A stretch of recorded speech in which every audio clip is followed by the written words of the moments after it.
Good morning friends, बायोलाइफ biology में आप सबका स्वागत है। मैं दर्शित गोयानी आज आपको chapter number 13 organism in its population में हमारा आगे का topic life history and variation. हमने लास्ट टॉपिक के दौरान पॉपुलेशन ग्रोथ के बारे में स्टडी किया था कि कब पॉपुलेशन ग्रोथ होगी। जब उसका मैं रिवीजन करवा देता हूँ एक बार की पॉपुलेशन ग्रोथ है वो तभी बढ़ेगा जब नेटालिटी एंड इमिग्रेशन बढ़ेगा, एंड पॉपुलेशन ग्रोथ तभी कम होगा जब मोर्टालिटी एंड इमिग्रेशन होता है वो लो होगा।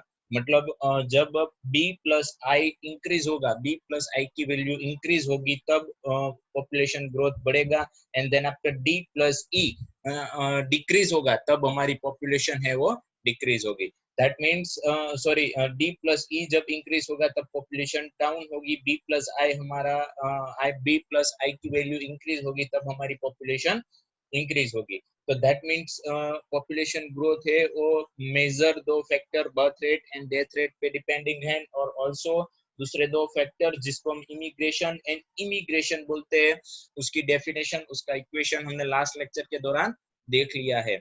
आज हमारा नेक्स्ट लेक्चर है chapter number 13 organisms and it's populations के अंदर। चैप्टर नंबर 13 के अंदर हमारा अगला टॉपिक है life history and it's variation. Life history and it's variation आपको मैं बता दूं एक थियोरिकल पूरा हमारा जो अब आगे का जो भी पोर्शन है वो पूरा थियोरिकल बेस है।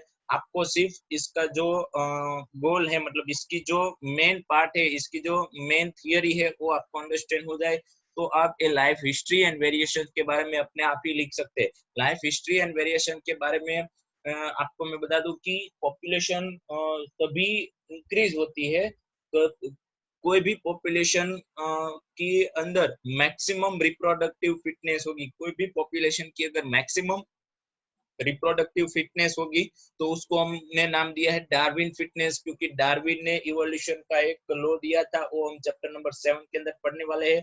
लेकिन हमें यहाँ पे सिर्फ अभी याद रखना है कि जब भी कोई भी पॉपुलेशन की रिप्रोडक्टिव फिटनेस, मतलब वो ज्यादा से ज्यादा रिप्रोडक्शन कर सकेगा, और रिप्रोडक्शन करने के बाद वो अपनी जो पॉपुलेशन है उसके अंदर नंबर्स ऑफ पॉपुलेशन इंक्रीज होगी, मतलब population density N is increase.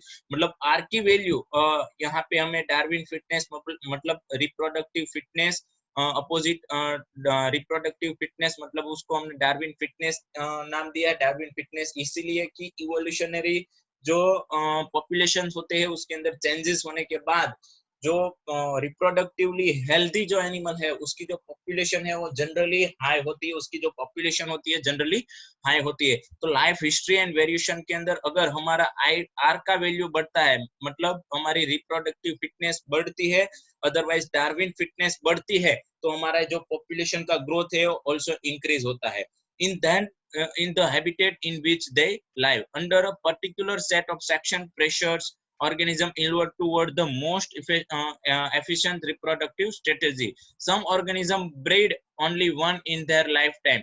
उसके बाद मैं आपको बात करूं पॉपुलेशंस के बारे में, तो पॉपुलेशंस होती है उसकी जो रिप्रोडक्टिव हेल्थ है उसके ऊपर जो particular set of section of pressure, under a particular set of section of pressure organism involved toward the most efficient reproductive strategy. जो reproductive strategy है वो अच्छी होने के लिए उसके पास particular set of selection pressure और इन सब फैक्टर्स की वजह से उसके पास आर की वैल्यू डार्विन फिटनेस बढ़ जाती है। सम ऑर्गेनिज्म उसके हिसाब से, अब मैं आपको बताऊं कि some organism breed only one in their lifetime, जैसे हमने चैप्टर नंबर 2 के अंदर चैप्टर नंबर 1 के अंदर देखा था रिप्रोडक्शन और रिप्रोडक्शन इन ऑर्गेनिज्म हमारा चैप्टर नंबर 1 था। उसके अंदर देखा था कि बहुत सारे ऑर्गेनिजम्स होते हैं और बहुत सारी जो प्लांट्स होते हैं, बहुत सारे ऑर्गेनिज्म होते हैं, वो अपने लाइफ टाइम में एक ही बार रिप्रोडक्शन करते हैं। आफ्टर रिप्रोडक्शन उसका डेथ हो जाता है, तो उसमें ऐसा एग्जांपल है Pacific salmon fish and bamboo plant, जो बाम्बू ट्री होता है, उन दोनों में और लाइफ टाइम में एक ही बार इस तरह के मैंने यहाँ पे आपको मैं एनोटेट करके बता देता हूँ। यस, ये जो पैसिफिक साल्मन फिश है और ये बाम्बू का जो ट्री है वो साल में एक ही बार रिप्रोडक्शन कर सकते हैं, मतलब वो रिप्रोडक्टिवली फिट है। When other breed many times during the life time, और बहुत सारे ऑर्गेनिज्म होते हैं वो बहुत बार रिप्रोडक्शन कर सकते हैं उसकी लाइफ टाइम, लाइफ स्पैन के दौरान, जैसे है मोस्ट बर्ड्स एंड मैमल्स, उसके एग्जांपल है। उसके बाद मैं आपको बात करूं, some produce a large number of small size offspring, बहुत सारे जो ऑर्गेनिज्म होती है उसकी जो ऑफस्प्रिंग होती है उसकी साइज स्मॉल होती है, उसकी साइज स्मॉल होती है। एग्जांपल दिया है ऑस्ट्रेच एंड पैलिक फिश, ऑस्ट्रेट एंड पैलिक फिश के जो ऑफस्प्रिंग होते हैं वो स्मॉल होते हैं। अदर होते हैं उसके जो वो जो एनिमल्स होते हैं वो स्मॉल नंबर ऑफ एनिमल होते हैं, लेकिन उसकी ऑफस्प्रिंग होती है बड़ी होती है, लाइक बर्ड्स एंड मैमल्स। तो ये बहुत अंडरस्टैंडिंग हम इजीली अंडरस्टैंड कर सकते हैं, पूरा रिप्रोडक्टिव फिटनेस के ही रिलेटेड ये हमारी लाइफ हिस्ट्री ऑफ वेरिएशन है, रिप्रोडक्टिवली हेल्थ के रिलेटेड ही हमारी ये लाइफ हिस्ट्री एंड वेरिएशन है।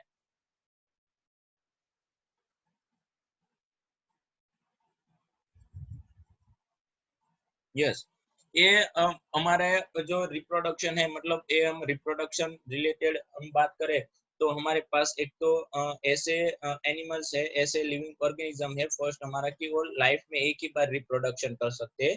दूसरे हमारे पास बहुत सारे ऐसे लिविंग ऑर्गेनिज्म है वो लाइफ में बहुत बार रिप्रोडक्शन कर सकते हैं, उसके स्पेसिफिक एग्जांपल दिए।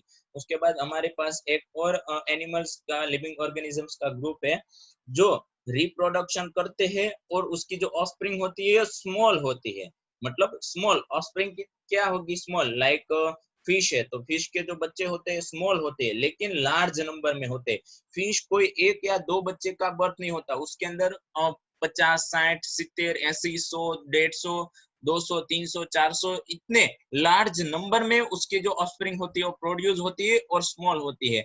उसके बाद हमारे पास ऐसी भी स्पीसीज अवेलेबल है, ऐसी भी ऑर्गेनिजम्स की स्पीसीज है जिसके अंदर रिप्रोडक्टिव फिटनेस के दौरान उसके जो बच्चे होते हैं वो कम होते हैं, मतलब स्मॉल नंबर में होते हैं और उसकी साइज भी लार्ज होती है। नंबर अगर बच्चे कम हुए, मतलब एक या दो ही बच्चे, जैसे कि डॉगी ले लो आप, मेमल्स ले लो, बर्ड्स ले तो बर्ड्स दो या तीन ही बच्चे को बर्थ करवा सकती है, लेकिन उसकी जो बच्चे की साइज होती है वो लार्ज होती है, मतलब अपोजिट है यहाँ पे।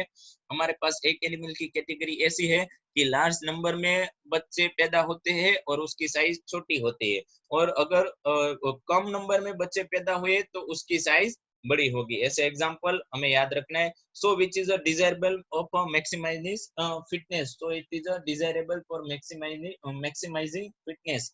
Then after, ecologists suggest the life history traits of organism have involved in the relation to the construction imposed by the abiotic and biotic component of the habitat in which they live. Evolution of life history traits is a different species is a currently an important area of research being conduct by ecologists।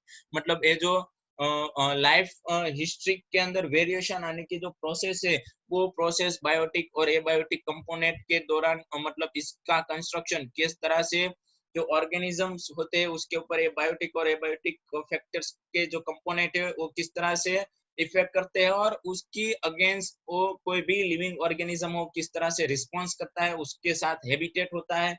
उसके बाद evolutionary life history की जो trades होती है जो हम chapter number 5 के अंदर पढ़ गए हैं, जेनेटिक मटेरियल जो one generation to second generation transfer होता है वो ट्रेड्स होती है। वो ट्रेड्स डिफरेंट डिफरेंट स्पीसीज में डिफरेंट डिफरेंट होती है और वो ट्रेड्स होती है वो चेंजेस होती है बायोटिक और एबायोटिक फैक्टर की इफेक्ट की वजह से, जिसकी वजह से भी जो एनिमल्स होते हैं जो पॉपुलेशंस होती है उसकी जो पॉपुलेशन की जो स्पेसिफिक टाइप के कैरेक्टर एक्सप्रेस होते हैं और पॉपुलेशन के अंदर बहुत सारे चेंजेस आते हैं। और ये सारे जो इवोल्यूशन और हमारे लाइफ हिस्ट्री के ट्रेड्स के जो डिफरेंट स्पीसीज है उसकी currently important area of research being conduct by ecologist. Ecologist अगर कोई एनिमल के अंदर ये जो स्पेसिफिक टाइम का जो रिसर्च कर रहे हैं तो उसके अंदर कोई स्पेसिफिक स्पीसीज की लाइफ हिस्ट्री और उसकी जो ट्रेड्स होती है जो डिफरेंट स्पीसीज के अंदर डिफरेंट डिफरेंट स्पीसीज के अंदर डिफरेंट डिफरेंट कैरेक्टर के लिए रिस्पॉन्सिबल डिफरेंट डिफरेंट ट्रेड्स होती है वो ऑब्जर्व करते हैं, वो मेंटेन करते हैं और स्टडी करते हैं। So that is a very small topic of life history and variation, very important and a very easy topic. हमें यहाँ पे 2-4 पॉइंट है वही मेन याद रखना है कि डार्विन फिटनेस क्या है। आर की वैल्यू बढ़ी तो पॉपुलेशन बढ़ेगी, आर की वैल्यू कम हुई तो पॉपुलेशन डाउन होगी। उसके बाद लाइफ टाइम ब्रीड, लाइफ में एक ही बार ब्रीड हुए ऐसे एनिमल्स, लिविंग ऑर्गेनिज्म लाइफ में बहुत बार ब्रीड कर सके ऐसे एनिमल्स। उसके बाद लार्ज नंबर में बच्चे और स्मॉल साइज के बच्चे ऐसे ऑफस्प्रिंग वाले एनिमल्स, लिविंग ऑर्गेनिज्म, और स्मॉल नंबर में बच्चे और लार्ज साइज के जो ऑफस्प्रिंग है ऐसे एनिमल, उसकी हमें बात करनी है लाइफ हिस्ट्री एंड वेरिएशन के अंदर। मतलब ये हमारे जो 1, 2 और ए बी, ये 4 पॉइंट ये इंपॉर्टेंट है हमारे लाइफ हिस्ट्री एंड वेरिएशन के अंदर। देन आफ्टर हमारा नेक्स्ट टॉपिक पॉपुलेशन इंटरेक्शन, ये मोस्ट इंटरेस्टिंग है पॉपुलेशन इंटरेक्शन। अब मैं आपको बता दूं ये पॉपुलेशन इंटरेक्शन है वो हमारा बहुत इजी और इंटरेस्टिंग टॉपिक है। इसके बारे में हम स्टडी करते हैं। तो फर्स्ट ऑफ ऑल आपको मैं ये बता दूं कि अगर आप कोई भी पॉपुलेशन इंटरेक्शन की बात करते हैं तो हमारी थियरी देखने से पहले यहाँ पे थियरी में मैं जो इम्पोर्टेंट है जो मैं बोलूंगा आपको अब, मेरी जो बात है जो मैं बोल रहा हूँ उसके ऊपर आपको अपना कंसंट्रेट रखना है, क्योंकि पॉपुलेशन इंटरेक्शन हमारा लार्ज टॉपिक है और इजी थियरी है। आप अगर सुन सकते हो, आपने अगर कंसंट्रेशन रख के अगर आप सुनेंगे तो आपको ये इजीली समझ में आ जाएगा। आपको मैं सिंपल क्वेश्चन करता हूँ कि कोई भी पॉपुलेशन होती है, सिंपल मैं आपको क्वेश्चन करता हूँ कि कोई भी पॉपुलेशन होती है, कोई भी कोई भी एक नेचुरल हैबिटेट होती है, कोई भी जियोग्राफिकल एरिया है, कोई भी अर्थ का हमारा कोई एक रीजन ले लीजिए। सडनली मैं आपको यहाँ पे बता देता हूँ कि ये हमारा अर्थ है, उसका एक ये जियोग्राफिकल एरिया है, स्पेसिफिक एरिया है। तो आपने इस अर्थ के एक स्पेसिफिक नेचुरल हैबिटेट में सिर्फ एक ही पीसीस देखी है। आपने आपने ऐसा देखा है कि ये एक स्पेसिफिक रीजन है, वहां पे सिर्फ टाइगर ही रहते हैं, टाइगर के अलावा कोई और प्लांट नहीं, कोई और एनिमल नहीं, कोई बैक्टीरिया नहीं, ऐसा सुना है? नहीं, सिंगल स्पीसीज नहीं होती वहां पे, सिंगल स्पीसीज हमें नहीं मिलती। That is a not possible, ऐसा पॉसिबल नहीं है। इसका मतलब क्या हुआ कि जो पॉपुलेशन होती है, डिफरेंट डिफरेंट टाइप की स्पीसीज की पॉपुलेशन होती है, लाइक डियर की पॉपुलेशन, टाइगर की पॉपुलेशन, प्लांट की पॉपुलेशन एक्सेट्रा, जो डिफरेंट डिफरेंट ऑर्गेनिज्म की जो पॉपुलेशन होती है वो सबकी पॉपुलेशन एक दूसरे पे डिपेंडिंग होती है, एक दूसरे पे डिपेंडिंग होती है। क्यों डिपेंडिंग होती है? क्योंकि अगर मैंने आपको बता दिया कि ये टाइगर है, तो ये टाइगर की पॉपुलेशन यहाँ पे, और साथ साथ में यहाँ पे मैं यहाँ पे येलो ड्रॉ कर रहा हूँ, वो हमारे डियर, मतलब डियर की, मतलब जो हमारे डियर्स होते हैं जो उसकी पॉपुलेशन है। तो अब ये इसकी वजह क्या है कि अगर टाइगर को सरवाइव होना है, उसकी अगर पॉपुलेशन बढ़ानी है, या उसकी पॉपुलेशन अगर बढ़ानी है, मतलब उसकी जो पॉपुलेशन के नंबर्स के अंदर पॉपुलेशन डेंसिटी बढ़ानी है, उसको सरवाइव होना है, तो उसको जो डियर है हमारा, उस डियर को फीड करना पड़ेगा, खाना पड़ेगा, उसका जो शिकार है वो करना पड़ेगा और वो सरवाइव होगे। तो मतलब ये क्या है कि पॉपुलेशन, 2-3 पॉपुलेशन है, बहुत सारी पॉपुलेशन एक दूसरे पे डिपेंडिंग है, इंटरकनेक्ट है, लिंकेज है। ये हमारा पूरा कॉन्सेप्ट है पॉपुलेशन इंटरेक्शन का। जो पॉपुलेशन इंटरेक्ट का यही कॉन्सेप्ट है कि कोई एक नेचुरल हैबिटेट, अर्थ का कोई एक नेचुरल हैबिटेट एरिया है, वहां पे कोई एक टाइप की सिंगल पॉपुलेशन हमें नहीं मिलती, बहुत सारी पॉपुलेशन होती है, और वो सब पॉपुलेशन एक दूसरे के साथ इंटरकनेक्ट होती है, वो सब पॉपुलेशन एक दूसरे के साथ इंटरकनेक्ट होती है, जिसकी वजह से क्या होता है, जिसकी वजह से जो सारी पॉपुलेशन होती है और सर्वाइव होती है, एक दूसरे के साथ लिंकेज होके जिंदा रह सकती है। उसके बाद मैं बात करूं आपको कि अगर उसके बाद मैं आपको बात करूं, यस, उसके बाद आपको ऐसा क्वेश्चन होगा कि एनिमल का एग्जांपल आपने दे दिया सर, एनिमल का एग्जांपल हमारे पास है सर कि एनिमल होते हैं, तो एनिमल के पास एक हमारी एनिमल्स है, तो एनिमल्स के पास एक प्रीडेटर होना चाहिए, मतलब जो शिकार करता है वो, और वो एक हमारा प्रे होना चाहिए, एक हमारा प्रे होना चाहिए। तो वो एक दूसरे के साथ इंटरकनेक्ट होके वो सर्वाइव हो सकते हैं। और जो प्रे होता है वो सिंपल घास फूस खा के वो सर्वाइव होता है, हमारा डियर घास खा के सर्वाइव होता है। तो ये हम एग्जांपल देख चुके हैं, ठीक है। तो अब हमें ऐसा पता चलता है कि प्लांट की स्पीसीज होती है। तो प्लांट की स्पीसीज तो अपने आप ही फूड बनाती है, फोटोसिंथेसिस के दौरान फूड बनाती है, उसको फूड के लिए कोई अदर स्पीसीज पे डिपेंडिंग नहीं रहना चाहिए। तो वो अपने आप फूड बनाती है, लेकिन वो भी दूसरे ऑर्गेनिज्म के साथ इंटरकनेक्ट होती है। जैसे कि सॉइल के अंदर बहुत सारे ऑर्गेनिजम्स होते हैं, वो ऑर्गेनिज्म सॉइल के मॉलिक्यूल्स को ब्रेक डाउन करते हैं, ब्रेक डाउन करके सॉइल में से ऑर्गेनिक मैटर रिमूव करेंगे, और वो ऑर्गेनिक मैटर जो प्लांट होते हैं उसके रूट एब्जॉर्ब करेंगे, और जो प्लांट्स को उस जो ऑर्गेनिक मैटर से जो न्यूट्रिशन है वो मिलेगा, और जिसके हेल्प से प्लांट भी सर्वाइव हो सकेगा। मतलब बैक्टीरिया, मतलब माइक्रोब्स और ये प्लांट के बीच का जो इंटरकनेक्शन है, मतलब कोई भी अर्थ में कोई ऐसी स्पीसीज नहीं है जो दूसरी पॉपुलेशन के डिपेंडिंग ना हो, इंटरकनेक्ट ना हो, लिंकेज ना हो, ऐसी कोई भी पॉपुलेशन नहीं है। तो हमारा दो एग्जांपल, एक हमारा एनिमल का, एक एनिमल दूसरे एनिमल पे डिपेंडिंग है। उसके बाद हमारा जो प्लांट है, प्लांट का एक स्पेसिफिक एग्जांपल दिया है मैंने कि प्लांट होते हैं वो अपने आप ही फूड बनाते हैं, उसको फूड के लिए किसी और के पास सर्वाइव नहीं होना पड़ेगा, रहना नहीं पड़ेगा। लेकिन माइक्रोब्स होते हैं, जैसे हमने 11th के अंदर चैप्टर नंबर 12 के अंदर नाइट्रोजन फिक्सेशन की process, chapter number 12 nutrition in plants, उसके अंदर हमने नाइट्रोजन फिक्सेशन देखा था कि किस तरह से जो नाइट्रोजन होता है वो प्लांट्स के रूट में साइनोबैक्टीरिया की हेल्प से फिक्स होता है, और किस तरह से प्लांट्स होता है वो नाइट्रोजन का एब्जॉर्प्शन करता है और वो सर्वाइव होता है। तो उसी तरह से प्लांट और इस माइक्रोब्स के बीच का इंटरकनेक्ट हमें अच्छे से बताते हैं। अच्छा एक एग्जांपल है पॉपुलेशन इंटरकनेक्शन का, मतलब सारी पॉपुलेशन एक दूसरे के साथ लिंकेज होती है। यहाँ पे लिखा है इंटरेक्टिव लिंकेज, बहुत सारी जो पॉपुलेशन होती है एक दूसरे के साथ लिंकेज होती है। और उसमें अब मैं बात करूं, अब उसके बाद पॉपुलेशन इंटरेक्शन में ऐसा भी हो सकता है कि एक एनिमल बेनिफिशियल हो, पॉपुलेशन इंटरेक्शन में ऐसा भी हो सकता है कि एक पॉपुलेशन को बेनिफिशियल हो, दूसरी पॉपुलेशन को बेनिफिट न हो।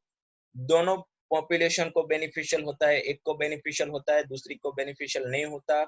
उसके बाद इंटरकनेक्शन, इंटर स्पेसिफिक इंटरेक्शन होता है। ये जो पॉपुलेशन इंटरेक्शन होता है वो एक पॉपुलेशन के लिए हार्मफुल, मतलब डिटरमिने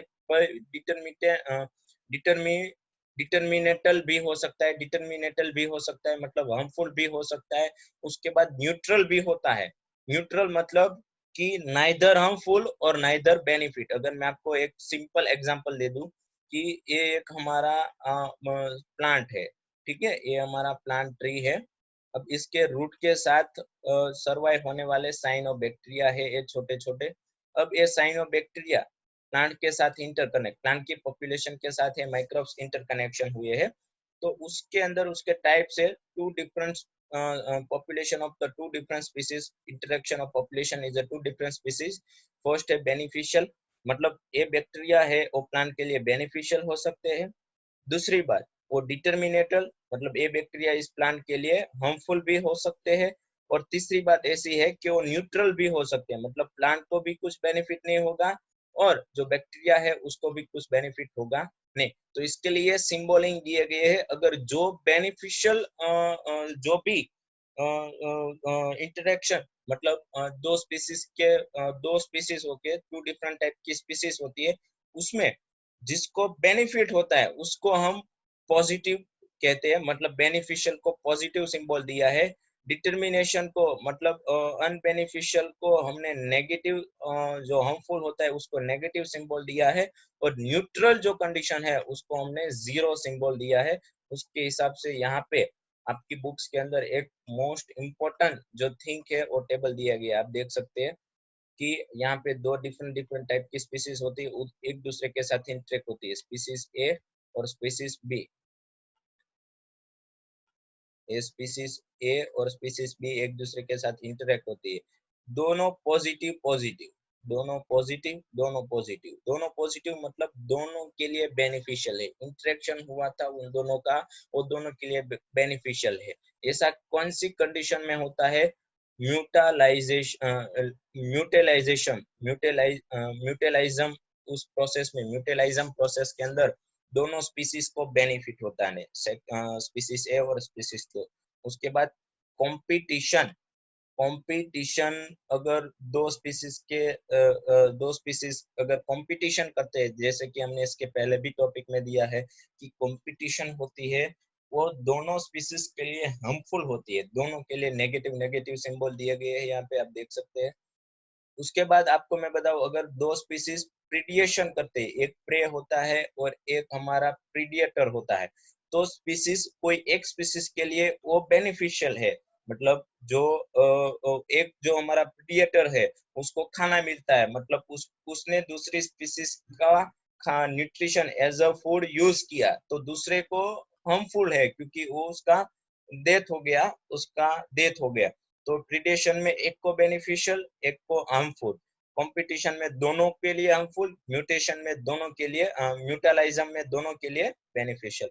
उसके बाद पैराजाइटिज्म, मतलब पैरासाइट जो होते हैं हमारा, उसके अंदर भी एक को बेनिफिट होता है, एक को हार्मफुल। जैसे कि ह्यूमन बॉडी के अंदर अगर कोई पैरासाइट सर्वाइव हो रहा है तो पैरासाइट को बेनिफिशियल होगा और ह्यूमन बॉडी को हार्मफुल होगा, ह्यूमन बॉडी को कोई डिजीज होगा। उसके बाद मैं आपको बात करूं कॉमन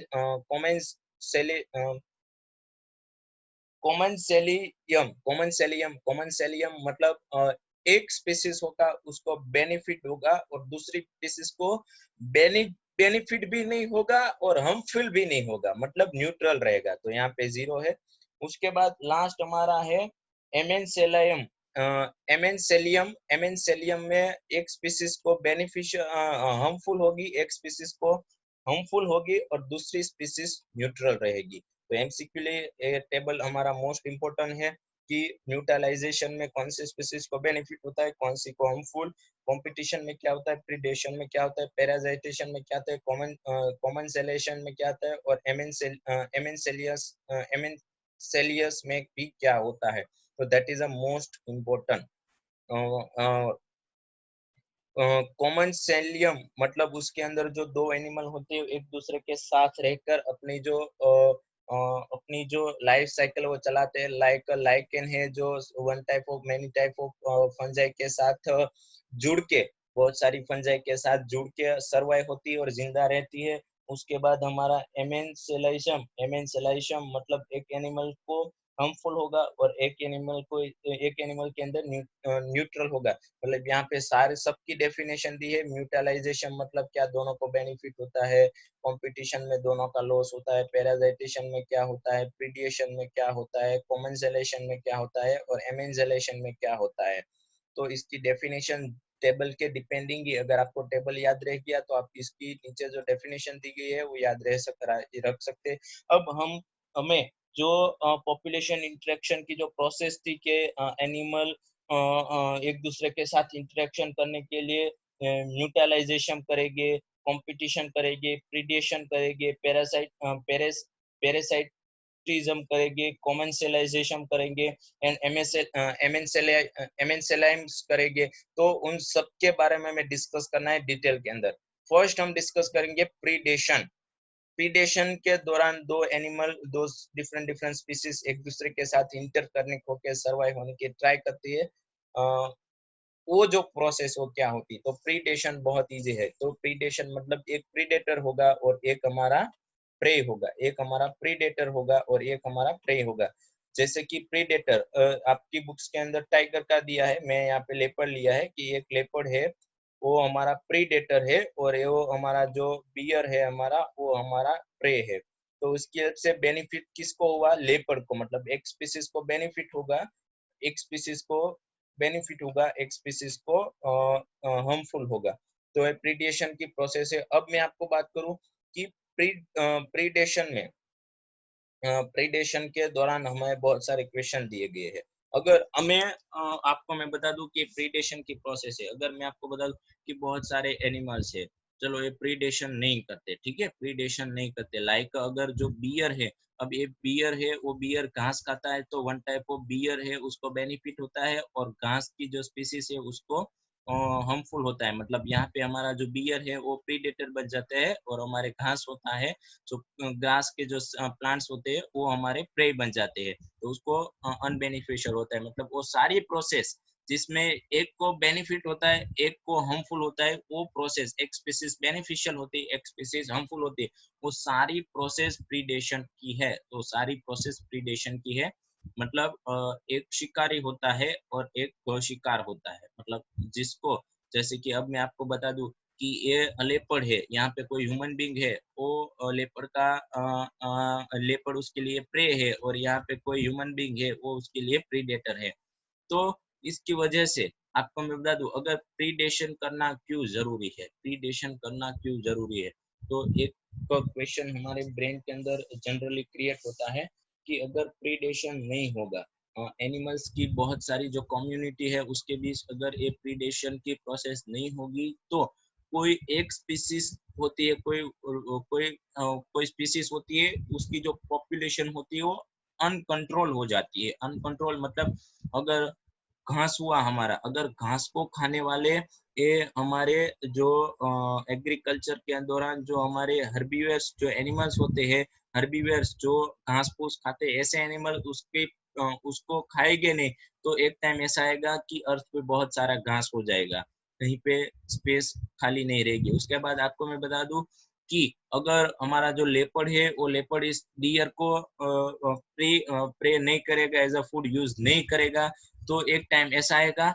कि बियर की पॉपुलेशन बढ़ जाएगी। मतलब पॉपुलेशन कंट्रोल के लिए प्रीडेशन होना जरूरी है। उसके बाद अगर प्रीडेशन नहीं होता, तो जो प्लांट्स ने जो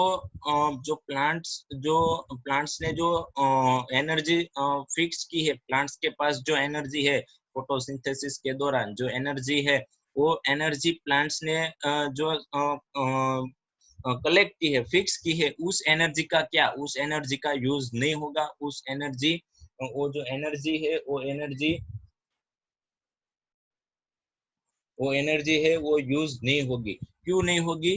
कि अब जो प्लांट्स है, अब प्लांट्स को कोई खाने वाला ही नहीं है। अगर प्लांट्स को हमारे जो बियर हमारे जो हर्बीवियस एनिमल हो गए वो खाएंगे, तो उसके बाद उस हर्बीवियस एनिमल्स को जो हमारे प्रीडेटर है, हमारे जो प्रीडेटर एनिमल है वो खाएंगे। उसके बाद ये जो लाइफ साइकिल है पूरा वो चलता रहेगा। उसके बाद हमारे प्रीडेटर एनिमल का डेथ हो जाएगा, तो बहुत सारे माइक्रोब्स होते हैं, वो इस एनर्जी का जो उसके अंदर फिक्स एनर्जी है, जो प्रीडेटर लाइक लेपर्ड के पास, अगर लेपर्ड किल हो गया, तो उसके पास जो एनिमल उसके पास जो एनर्जी है वो यूज होगी। मतलब एक प्रीडेशन की जो प्रोसेस है वो पॉपुलेशन कंट्रोल में यूज होती है।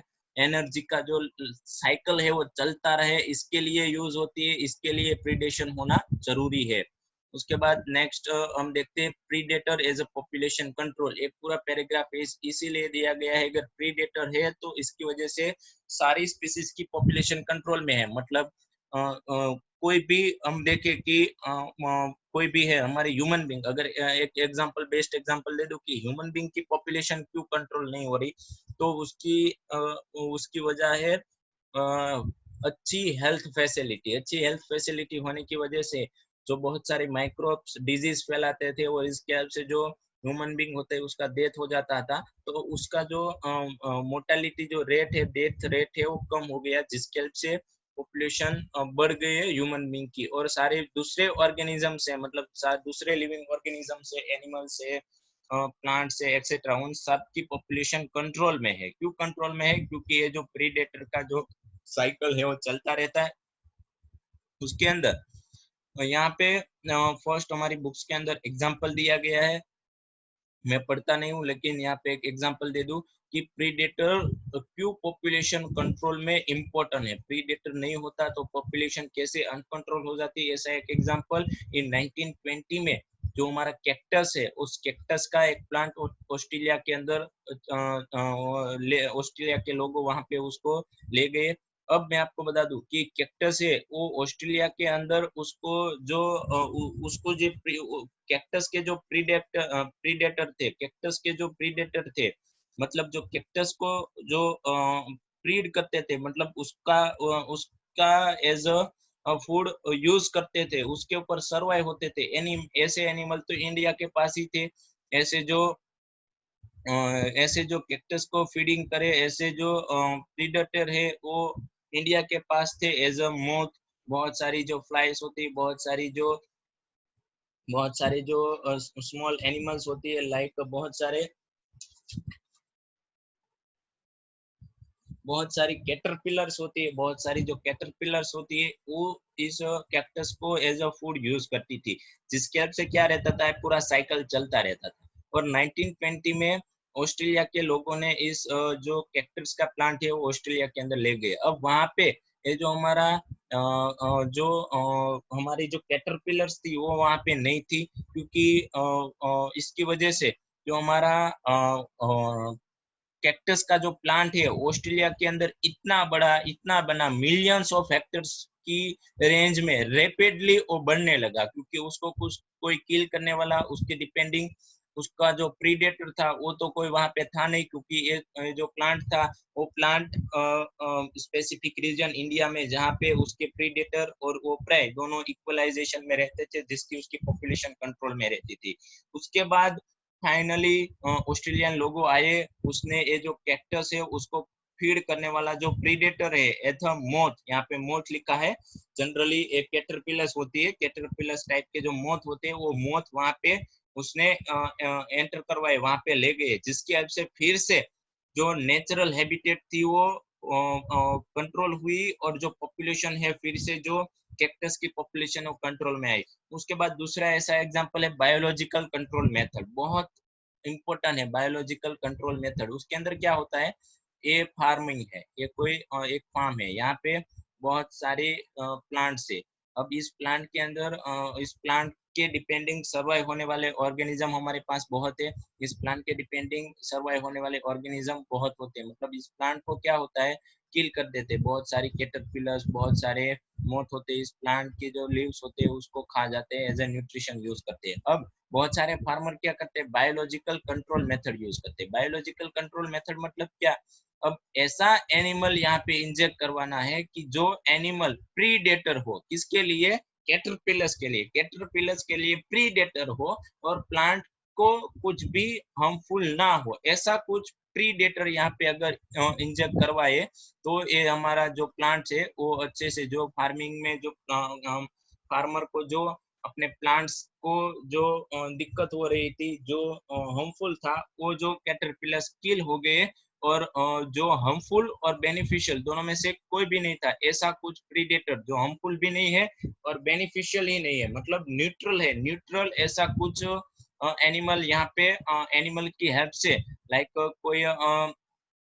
कोई फिटस होता है, कोई फिटस होता है, लाइक मैं आपको बता दूं कि यस, लाइक हमारी हनी बी है, तो हनी बी होती है वो कैटरपिलर्स को किल कर देती है, तो प्लांट के अंदर कैटरपिलर्स बहुत बढ़ गई है, तो यहाँ पे अगर आप हनी बी को इंजेक्ट करवाइए, honey bee as a predator आप यूज करें, तो आप बायोलॉजिकल कंट्रोल, मतलब बायोलॉजिकली कोई भी केमिकल के बिना, कोई भी ऐसे केमिकल्स के बिना, आपको ऐसे टॉक्सिन्स के बिना प्लांट को सर्वाइव हो सकता है, जो प्लांट्स होता है वो सर्वाइव होता है, जिंदा रह सकता है। तो एग्रीकल्चर पेस्ट कंट्रोल में ये जो एबिलिटी है predator to regulate prey population, जो प्रीडेटर होता है वो प्रे की पॉपुलेशन रेगुलेट करता है।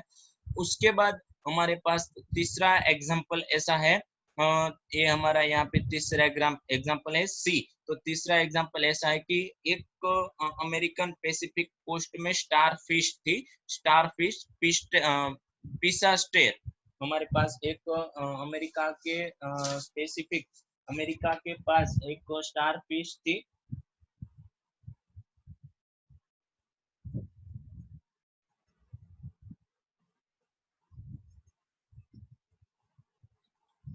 एक अमेरिका की एक पैसिफिक कोस्ट थी जहाँ पे स्टार फिश, जहाँ पे एक स्टार फिश थी, उस स्टार फिश की एक स्पेसिफिक स्पीसीज थी पाइसेस्टर। पाइसेस्टर यहाँ पे लिखा है, अमेरिका के पास एक स्पेसिफिक अमेरिकन पैसिफिक कोस्ट के पास एक स्टार फिश की एक स्पेसिफिक स्पीसीज थी, star fish, star fish Pisaster, star fish Pisaster नाम की एक स्पेसिफिक स्पीसीज थी। अब ये स्पीसीज है इम्पोर्टेंट एज अ प्रीडेटर, ये एक प्रीडेटर थी, लेकिन starfish were remove from the enclose in intertidal area. Intertidal area मतलब जहाँ पे जो पानी होता है उसके जो स्टोन होते हैं इस तरह के, मतलब जो ओशन होते हैं उस ओशन का जो लास्ट रीजन है, ओशन का जो किनारा है, वो जो हमारा जहाँ पे पत्थर होते हैं वहां पे ये हमारे जो स्टार फिश है वो कम हो गए रिमूव हो गए वहां से। हमने ये जो स्टार फिश है एज अ लेबोरेटरी के अंदर एक्सपेरिमेंट किया, स्टार फिश की स्पेसिस को वहां से निकाल दिया, तो वहां पे और दूसरी जो 10 स्पीसीज थी इनवर्टिब्रेट्स वो कम हो गई। इनवर्टिब्रेट्स की जो और दूसरी 10 स्पीसीज वो कम हो गई, क्यों? क्योंकि वो दूसरी 10 स्पीसीज थी वो किसके साथ इंटरकनेक्ट थी? स्टार फिश के साथ, उसकी हेल्प से वो सर्वाइव होती थी। अगर स्टार फिश ही वहां से चली गई अमेरिकन पैसिफिक कोस्ट में, वो प्रीडेटर थी, फिर भी वहां से अब ये प्रीडेटर थी उसकी डिपेंडिंग भी और दूसरी 10 इनवर्टिब्रेट स्पीसीज सर्वाइव होती थी। तो हमारी स्टार फिश इस रीजन में से ले ली तो और 10 जो इनवर्टिब्रेट स्पीसीज है वो वहां से कम हो गई एक साल के अंदर। मतलब ये जो प्रीडेशन है एज अ पॉपुलेशन कंट्रोल में मोस्ट इंपोर्टेंट रोल है, और जो पॉपुलेशन होती है एक पॉपुलेशन दूसरी पॉपुलेशन के साथ इंटरकनेक्ट एक दूसरे के साथ होती है। यहाँ पे आपको हमें पॉपुलेशन की जो प्रीडेशन है वो क्या करता है, पॉपुलेशन कंट्रोल। लाइक ये हमारा टाइगर है तो ये टाइगर रेबिट को खाएगा, तो rabbit as a prey use करेगा, तो रेबिट की जो स्पीसीज है वो भी मेंटेन होगी। और यहाँ पे आप देख सकते हैं एज अ ब्लू, तो टाइगर की जो स्पीसीज होती है वो भी मेंटेन होगी। मतलब ये जो पॉपुलेशन कंट्रोल की जो प्रोसेस हो ये प्रोसेस हो प्रीडेशन की हेल्प से अच्छे से मेंटेन हो सकती है। उसके बाद नेक्स्ट हमारे एक फिगर है कैक्टस फीडिंग प्रीडेटर। आप देख सकते हैं ये कैक्टस है उसको फीड करने वाले यहाँ पे जो कैटरपिलर्स है आप देख सकते हैं यहाँ पे ये कैटरपिलर से जो फीड करते हैं जिसके हेल्प से इसकी जो पॉपुलेशन हो वो कंट्रोल हो। ऑस्ट्रेलिया के अंदर इसको ले जाया लेकिन ये कैटरपिलर्स वहां पे नहीं थी जिसकी वजह से इसकी पॉपुलेशन बहुत ज्यादा बढ़ गई। उसके बाद ऑस्ट्रेलिया के अंदर इस कैटरपिलर्स को इंजेक्ट करने में आया और जिसके हेल्प से फिर से पॉपुलेशन कंट्रोल में आ गई। तो ये बेस्ट एग्जाम्पल है।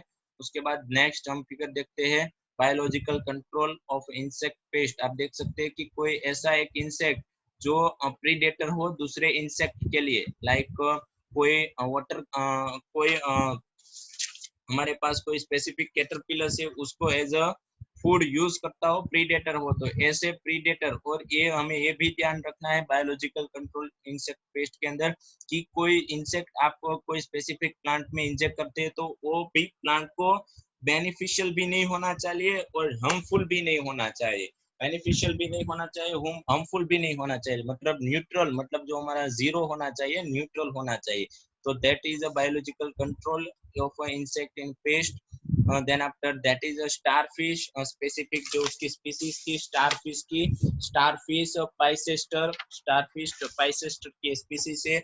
ये हमारे जो है इस तरह का जो अमेरिकन ओशन पे रीजन है जहाँ पे बहुत सारे स्टोन है यहाँ पे पाई जाती थी। अब यहाँ से स्पीसीज को ले लिया तो जिसके हेल्प से और 10 और 10 जो स्पीसीज है वो कम हो गई, वो यहाँ से चली गई। क्यों ऐसा हुआ? क्योंकि ये एज अ प्रीडेटर थी, प्रे थी दूसरे 10 स्पीसीज के लिए। अगर ये ही यहाँ पे ये स्टारफिश ही यहाँ पे नहीं मिली तो दूसरे एनिमल इसके बिना सर्वाइव हो सकते नहीं थे। तो that is a most important as a population control for this process. Then after next topic is a defence through predator. Yes, अब आपको मैं बात कर दूं कि ऑर्गेनिजम्स, चलो एक स्पीसीज होती है वो दूसरी स्पीसीज को as a predator prey use कर देती है, लेकिन दूसरे ऑर्गेनिज्म भी उससे बचने के लिए डिफेंस करते हैं। डिफेंस करते हैं जैसे कि इंसेक्ट होते हैं वो अपने जो बॉडी का कलर चेंज कर देते हैं, अपनी बॉडी का कलर चेंज करते हैं। जैसे कि फ्रॉग है वो अपने प्रीडेटर से बचने के लिए कलर चेंज कर देते हैं। उसके बाद मैं आपको बता दूं नेचुरली जो प्रीडेटर होते हैं ना उसकी वो भी प्रूडेंट होते हैं। प्रूडेंट मतलब उसके पास बहुत सारी ब्रेन कैपेसिटी है, उसकी जो ब्रेन है बहुत एक्टिव है, उसको पता चल ही जाता है कि जो प्रे है उसने अपना कलर चेंज करके वो यहाँ पे छुपा है। मतलब दोनों ट्राई करते हैं, प्रीडेटर ट्राई करता है प्रे को ढूंढने की, और प्रे होता है वो ऐसा ट्राई करता है कि वो प्रीडेटर को ना मिले, ठीक है। और सपोज वो वहां से चला भी जाता है जहाँ पे उसके प्रीडेटर रहते हो। सपोज मैं आपको बता दूं कि एक्वेटिक एनिमल है वहां पे, जहाँ पे जो भी रीजन में शार्क फिश रहती है, तो वहाँ उस रीजन में जो फिश, दूसरी जो छोटी छोटी फिश होगी, जो prey, as a prey use होती है शार्क के लिए, तो वो वहां पे उस रीजन में पाई ही नहीं जाएगी, कम होगी, क्योंकि वहां पे शार्क होती है, वो उसका एज अ प्रे यूज कर देती है। उसके बाद बहुत सारे बर्ड्स होते हैं, उसके बाद बहुत सारे जो बटरफ्लाइज होते हैं, जो बटरफ्लाइज होते हैं उसके पास एक केमिकल प्रेजेंट होता है। वो केमिकल अपनी बॉडी में एक one type of chemical produce करते हैं। वो केमिकल्स प्रोड्यूस होता है जिसकी हेल्प से अगर कोई उसका जो प्रीडेटर उसको ईट करेगा, तो उसका जो स्वाद आता है, जैसे मतलब कोई भी आप अगर कोई खाना खाइए तो उसका टेस्ट आता है, तो टेस्ट में थोड़ा डिफरेंस, और टेस्ट ऐसा होगा कि प्रीडेटर को अच्छा नहीं लगता। तो जिसकी हेल्प से उस बटरफ्लाई डिफेंस करती है, मतलब ये डिफेंस करने के लिए ये स्पेसिफिक उसके पास केमिकल है। उसके पास बहुत सारे जो प्लांट्स होते हैं, बहुत सारे जो बटरफ्लाइज होते हैं, वो प्लांट्स को ईट करते हैं। जो बहुत सारे जो प्लांट्स होते हैं, जो घास होता है, उसको घास को ईट करते हैं और अपनी बॉडी में एक पॉइजनिक केमिकल प्रोड्यूस करते हैं। अब ये पॉइजनिक केमिकल है, अगर उसका प्रीडेटर उसको ईट करेगा, मतलब खाएगा, तो अपना जो प्रीडेटर है वो किल हो जाएगा। मतलब ये डिफेंस है, बचने के लिए भी, मतलब प्रीडेटर, मतलब इन दोनों के बीच में कंपटीशन चलती रहती है, प्रीडेटर और प्रे के बीच में कंपटीशन चलती रहती है। उसके बाद plant as a plants herbivorous and predator. जो प्लांट्स हर्बिवियरस है, आपको मैं बता दूं कि 25% of all insect are now is a phytophylogonus feeding on a plant sap and other plant parts of a plants। 25% जो इंसेक्ट होते हैं वो प्लांट पे डिपेंडिंग है, मतलब प्लांट को एज अ प्रीडेटर यूज करते हैं, मतलब प्रे यूज करते हैं। प्रीडेटर तो हमारे इंसेक्ट है, जैसे कि मैंने बताया था कि फार्मिंग के अंदर अगर कोई प्लांट है, तो हमारे पास जो कैटरपिलर्स होती है, उसके बाद बहुत सारे इंसेक्ट होते हैं। वो इंसेक्ट प्लांट की जो पत्तियां होती है, प्लांट के पास जो न्यूट्रिशन होता है, जो प्लांट के पास जो लिक्विड होता है, वो सब करते हैं, और उसके डिपेंडिंग वो सर्वाइव होते हैं। तो problem is a particularly survey for the plant, because unlike animal they can not run away from their predator. अब मैं आपको बता दूं कि प्लांट है वो किस तरह से इस तरह के जो 25% प्रीडेटर है उससे बच सकेगा। प्लांट के पास तो ऐसी कोई कैपेसिटी नहीं कि प्लांट चल के दूर चला गया, रन चला गया। हमारे जो दूसरे इंसेक्ट थी, जैसे कि फ्रॉग थे, दूसरी मछलियां थी, अगर शार्क आई है तो छोटी छोटी मछलियां दूर चली जाएगी, रन अवे, वहां से भाग जाएगी। उसके बाद हमारा टाइगर आया तो टाइगर को देख के डियर वहां से भाग जाता है, दौड़ के चला जाता है। प्लांट के पास तो ऐसी कैपेसिटी नहीं है। तो प्लांट्स है वो इस तरह के जो प्रीडेटर है, मतलब जो बहुत सारे गैया है, लाइक हमारे जो डियर है, उसके बाद गाय है, भैंस है, उसके बाद बहुत जो हर्बिवियस एनिमल्स है, उससे बचने के लिए प्लांट होते हैं, वो अपनी बॉडी में कैक्टस प्रोड्यूस करते हैं। कैक्टस मतलब कंटक, कंटक प्रोड्यूस करते हैं, जिसकी हेल्प से उसको कोई भी एनिमल खा नहीं सके, मतलब as a predator, as a prey use ना कर सके। उसके बाद वो वैसा दूसरा भी बहुत सारे एग्जांपल है कि जो प्लांट्स होते हैं वो मैनी टाइप ऑफ केमिकल अपनी बॉडी में स्टोर कर देते हैं। वो केमिकल की वजह से अगर वो केमिकल इसके पास, इस तरह प्लांट के पास हुआ, तो उस तरह के प्लांट को प्रीडेटर्स होते हैं as a nutrition, as a prey use नहीं कर पाते। अगर ऐसा किया तो वो केमिकल की टॉक्सिक इफेक्ट से जो भी उसकी टॉक्सिक इफेक्ट से जो भी हर्बिवियस एनिमल्स इस तरह के प्लांट को ईट करेगा, वो वहां ही किल हो जाएगा, वहां पे ही मर जाएगा। ये जो केमिकल्स होता है वो डाइजेशन प्रोसेस को हार्मफुल होता है। रिप्रोडक्शन सिस्टम होती है जो एनिमल्स की, उसके लिए हार्मफुल होता है, और अदरवाइज पूरा जो एनिमल होता है वो किल ही हो जाता है। तो एक chemical, it is a very dangerous chemical produce in herbivorous plant, सिर्फ और सिर्फ डिफेंस करने के लिए बनाया है, सिर्फ और सिर्फ डिफेंस करने के लिए।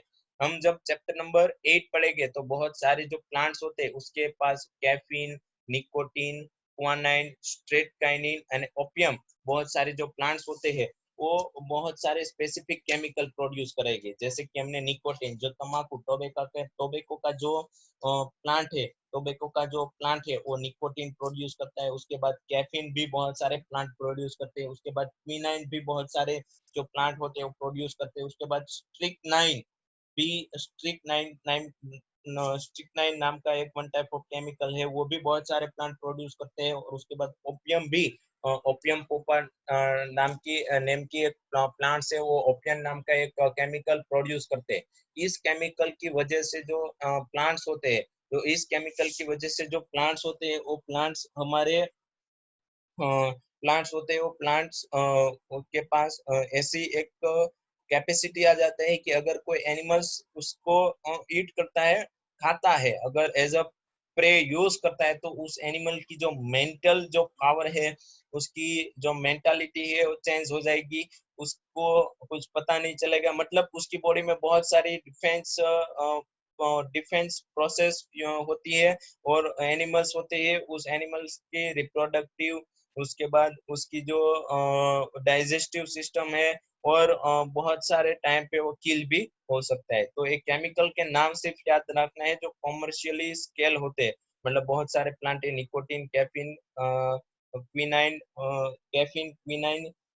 स्ट्रिक्नाइन, ओपियम, ये सब प्रोड्यूस करते हैं। अब उसका यूज बहुत बार ये सारे जो प्लांट्स के जो केमिकल है उसको कॉमर्शियली बेचे जाते हैं, जिसके से उसके बहुत अच्छे पैसे आते हैं। क्यों? क्योंकि निकोटिन है, तंबाकू है, उससे जो one type of energy body के अंदर रिलीज होती है। मतलब निकोटिन एक केमिकल है, हमारी बॉडी के अंदर बहुत सारे एंजाइम को रिलीज करता है। लाइक रिलैक्सेशन जो एंजाइम है वो निकोटिन, कैफीन, क्विनाइन, स्ट्रिक्नाइन અને ओपियम से, इस केमिकल्स की हेल्प से हमारी ह्यूमन बॉडी के अंदर जो रिलैक्सेशन नाम का जो हार्मोन्स है वो रिलीज होता है। रिलैक्सेशन से क्या होता है कि बॉडी पूरी रिलैक्स हो जाती है, और जो भी ह्यूमन बीइंग को पूरी थकान लगती है वो सब कम हो जाता है। हमें ये निकोटिन, कैफीन, क्विनाइन, स्ट्रिक्नाइन और ओपियम का जो मोड ऑफ एक्शन है वो हमें चैप्टर नंबर 8 के अंदर, ह्यूमन डिजीज के अंदर, जो ह्यूमन डिजीज का चैप्टर नंबर 8 हमारे 12 के सिलेबस है उसके अंदर हमें देखना है। और उसका स्पेसिफिक फंक्शन, उसका प्लांट कैसा होता है वो सब हमें देखना है। लेकिन ये सब हमें कॉमर्शियली स्केल कर सके इसलिए प्लांट एक्सट्रैक्ट नहीं करता। एक्सट्रैक्ट इसलिए प्लांट के अंदर इसलिए प्रोड्यूस होता है कि वो डिफेंस कर सके हेर्बिवस प्लांट के द्वारा। उसके बाद हमने एक प्लांट के बारे में सुना होगा कि एक बहुत मोस्ट इंटरेस्टिंग प्लांट है, उसका नाम है केलोट्रोपिस। केलोट्रोपिक्स मतलब जो आंकड़े का जो प्लांट्स होता है, हमने आपने शायद नाम सुना होगा। जो केलोट्रोपिक्स का जो प्लांट्स होता है, वो केलोट्रोपिक्स का जो प्लांट्स होता है उसके अंदर से व्हाइट मिल्क निकलता है। वो व्हाइट मिल्क भी बहुत टॉक्सिक होता है, जिसकी हेल्प से जो हर्बेवियस एनिमल्स है उसको एज अ प्रे यूज नहीं कर पाते। तो ये हमारा पूरा कॉन्सेप्ट था प्रीडेशन का, कि अगर एनिमल पॉपुलेशन इंटरेक्शन करते हैं तो प्रीडेशन यूज करते हैं। तो प्रीडेशन में प्रे और प्रीडेटर किस तरह से उसके अंदर डिफेंस करते हैं, किस तरह से क्यों प्रीडेशन होना जरूरी है, पॉपुलेशन कंट्रोल में प्रीडेशन का क्या यूज होता है। उसके बाद प्लांट्स, जो हर्बीवरस प्लांट्स होते हैं वो एंड जो प्रीडेटर्स होते हैं उसके बीच का जो कंपटीशन है वो किस तरह से पूरा मैकेनिज्म है वो यहाँ पे दी गई है। उसके बाद हम दूसरा कॉन्सेप्ट देखते हैं, कंपटीशन। तो कंपटीशन में भी ऐसा होता है, पैराजाइटिज्म और कंपटीशन में दो एनिमल के बीच कंपटीशन होती है, उसके बारे में और पैराजाइटिज्म के बारे में हम कल हमारे लेक्चर्स के दौरान डिस्कस करेंगे। यहाँ तक मैंने लाइन टू लाइन थियोरी नहीं पढ़ी, लेकिन यहाँ पे पूरी थियोरी है वो मैंने डिस्कस कर ली है आपके बीच में, जिससे हमारा टाइम भी बचेगा और आपका पूरा जो कॉन्सेप्ट है वो भी क्लियर हो जाएगा। बहुत इजी है, आप एक बार अच्छे से ध्यान से पढ़ लीजिए तो आपको पता चल जाएगा। आपको जो प्लांट्स के नाम्स होते हैं, उसके बाद जो भी प्लांट्स के एग्जाम्पल्स है, जो भी एनिमल्स के एग्जाम्पल है, जो भी हमारे पास इंसेक्ट है, इंसेक्ट के एग्जाम्पल्स है, वो सब हमें याद रखने हैं। Thank you very